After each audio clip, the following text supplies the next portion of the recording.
Suppose that we use this object only once. To use it once, we have a defined formal class definition which implements action and the like. So if you don't want to repeat using it class only once, then Java provides another mechanism called anonymous class. So that is you can do action E and then you just create object out of the class definition once without giving name of the class.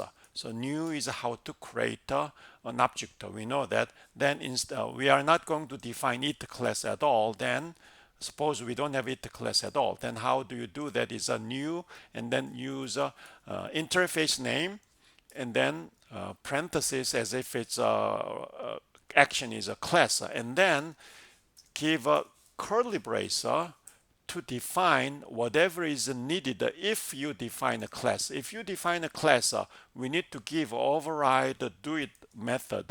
So in there, just define override do it, something like this. So this is called anonymous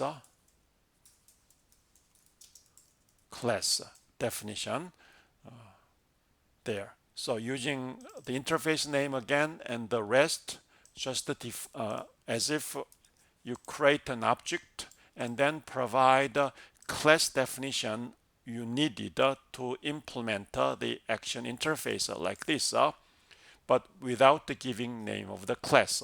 So this mechanism is anonymous class. So we use that only when that we need to define a class, but we are going to create only one object out of that, no more than that. Then without creating just formally a it class like that, let me comment it out now.